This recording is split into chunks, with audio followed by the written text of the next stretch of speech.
Hello, everyone, and welcome back to the Re-Education of Terry. Today, I want to talk about my cross-country trip on Amtrack. As a child, when school would let out for the summer, many of my friends went away to camp. My siblings and I, however, boarded the Silver Meter train to visit my grandmother in what we affectionately call Camp Savannah. I always loved those train rides, so when my daughter found a deal on Amtrak for a cross-country trip, I was all in.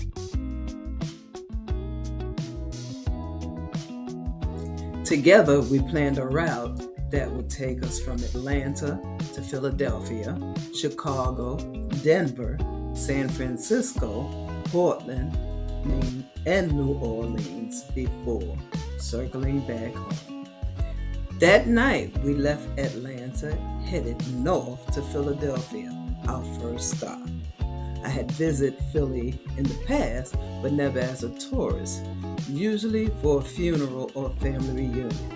We passed by sites like the Liberty Bell, but we never really explored. With only one evening in town, I had two goals: climb the Rocky Steps and eat an authentic Philly cheesesteak sandwich. Well, mission accomplished. After grabbing some snacks for the next leg, we settled into our first hostel stay, something I always wanted to try. That night, I checked another first off my list. The next day, our train rolled into Chicago. We were exhausted but relieved that we would sleep in a bed that night. We knew we'd be back in Chicago in another week, so we skipped sightseeing this time. Instead, we went straight for a deep dish pizza at Giordano's before collapsing into bed at the hotel. The trip to Denver was delayed by storms, which forced us to stop in Nebraska. Power lines and trees were down, and we couldn't move until the tracks were cleared. During the long wait, one frustrated couple even got off the train and started walking down the track. We later learned you can't re-enter or reboard the train unless you're at an actual station. After a couple of crew changes, we finally arrived in Denver with only a few hours before the next leg of the trip. Because of the storms, the train leaving out of Denver was delayed, which gave us extra time to sleep, do laundry, recharge before our next departure. From Denver, we took the California Zephyr into Emeryville, California, arriving that night. The next day, we explored San Francisco by sightseeing bus, crossing the Golden Gate Bridge, wandering Fisherman's Wharf, enjoying the fresh seafood, and shopping for souvenirs. That evening, it was time to head north to Portland. We arrived in Portland too late to go on any tours, so we decided we joined trivia night instead of sightseeing. Surprisingly, the winning question was about the Juicy Lucy burger, something most of us Americans had never heard of. Luckily, one of the women from the UK in our group had worked in Minnesota and knew the answer. Thanks to her, our team won. The next day, we were back on the rails, headed once again to Chicago. On the route back to Chicago, we met Co and Micah.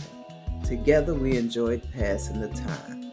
We taught them to play spades, and Micah taught us to play Egyptian rat screw. We were obviously great teachers because they ended up winning several times. Co has a great YouTube channel called Cobra Kai, and Micah just finished high school, and of course, she loves to be on camera. That night, we stayed up late talking about life. The next day, Micah was first to leave. Then the rest of us parted in Chicago. Although it was a 24-plus hour trip, it was a memory we won't soon forget. This time, we had a full day to explore Chicago.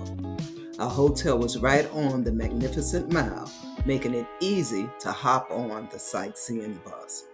We visited the Bean, Soldier Field, Navy Pier, and we walked along Millennium Park. Of course, we couldn't leave without trying the Chicago hot dog and, yes, another round of deep dish pizza. That night, we boarded the train for New Orleans. We arrived in New Orleans that afternoon, checked into the hostel, and hopped on the streetcar to Bourbon Street.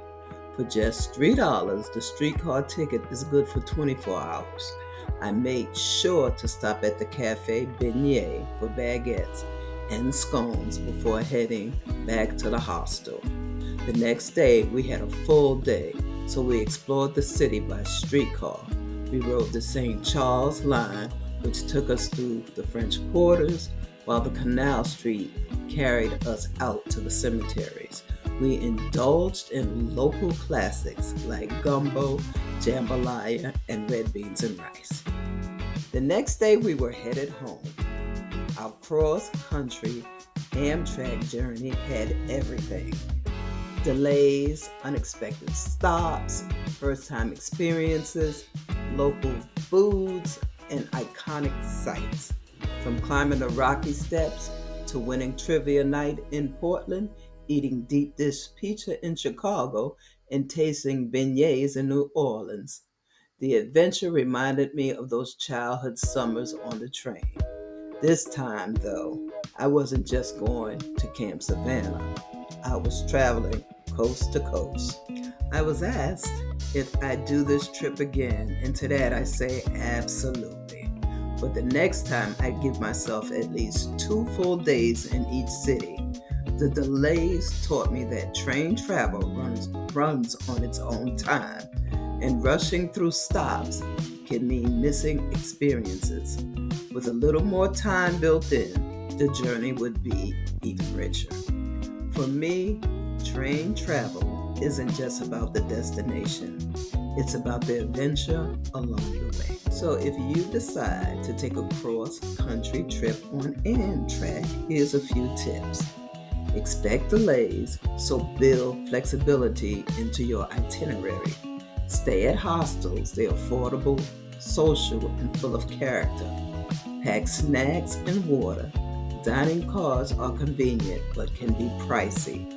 Bring entertainment like books, podcasts, a journal, and make sure you bring a deck of cards. Stretch often, walk the aisles, and step off at fresh air stops. Plan at least 2 days in each city to explore. And most of all, enjoy the ride. One last thing, the cost of the trip is $500, and that's on Amtrak for a 30-day, 10-leg ride. You have 30 days to do 10 legs or stops. Once you get off the train, you may venture out into the city. However, it will be counted as a leg. You will have to probably wait till the next day to catch the next train, depending on how long you stay at that stop. As always, remember to subscribe, share, and check the notification box for new content. Thank you so much, and you have a great day. Bye.